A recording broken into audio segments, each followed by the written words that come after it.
이온화에 대해서 설명하도록 하겠습니다. 자, 이온화라고 하는 것은 뭐냐면 물질이 어디에 녹아서 물에 녹아서 양이온과 음이온으로 나누어지는 현상, 이것을 우리는 이온화다라고 얘기를 합니다. 자, 대표적인 예는 NaCl, 즉 염화나트륨이 되는데요. 자, 이 염화나트륨을 물에 넣습니다. 그러면 어떻게 될까요? 이 염화나트륨이 이온으로 분리가 됩니다. 자, 양이온인 나트륨 이온과 음이온인 염화이온으로 분리가 되겠지요. 자, 이렇게 물질이 물에 녹아서 양이온과 음이온으로 나누어지는 현상, 이것을 이온화다라고 다시 한번 얘기를 합니다. 자, 이렇게 만들어진 물질은 뭐라고 하느냐? 염화나트륨 수용액이다라고 얘기를 해요. 여기에서 이 수는 물수를 얘기를 합니다. 자, 즉 염화나트륨이 물에 넣어서 물에 들어갔을 때 녹은 것, 이것을 염화나트륨 수용액이다라고 얘기를 하는데 쉽게 얘기를 하면 바로 뭘까요? 소금물이라는 겁니다.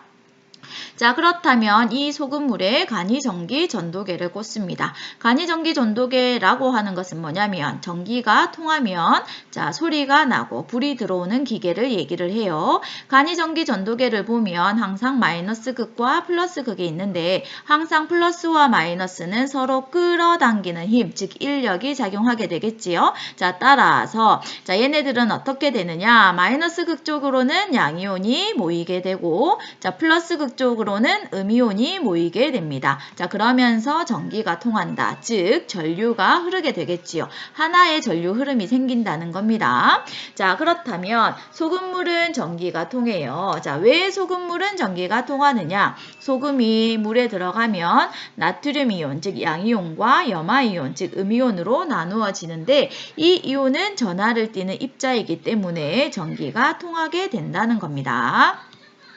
자, 그러면 전해질에 대해서 알아볼게요. 방금 물에 넣어서 수용액 상태가 되었을 때 전류가 흐르는 물질, 자, 이것을 우리는 전해질이다 라고 얘기하는데 대표적인 예가 바로 뭐냐면 염화나트륨, 즉 소금이에요. 학습지에 내용 적겠습니다. 이 화살표 뒷부분 적으면 되겠지요. 자, 이 전해질은 한마디로 뭐야? 어디에 넣었을 때? 물에 넣었을 때 양이온과 음이온으로 나누어지는 물질, 이것을 전해질이다 라고 얘기를 한답니다.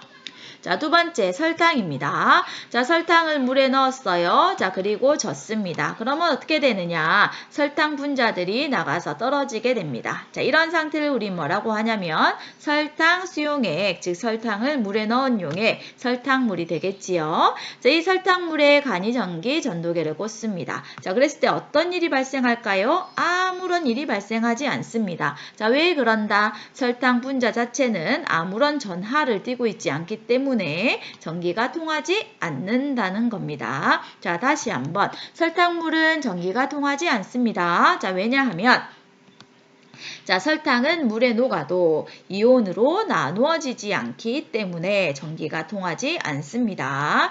자, 그렇다면 비전해질 알아보도록 할게요. 물에 넣어서 수용액 상태가 되어도 전류가 흐르지 않는 물질. 자, 이것을 우리는 비전해질이다 라고 얘기하는데 대표적인 예가 설탕입니다. 자, 즉 설탕은 물에 넣으면 이온화가 되지 않습니다. 자, 그러면 쭉 정리를 한번 해볼게요. 자, 이온화는 물질이 어디에 녹아서 물에 녹아서 양이온과 음이온으로 나눠지는 현상. 자, 비전해질, 자, 전해질은 이온화하는 물질, 비전해질은 이온화하지 않는 물질.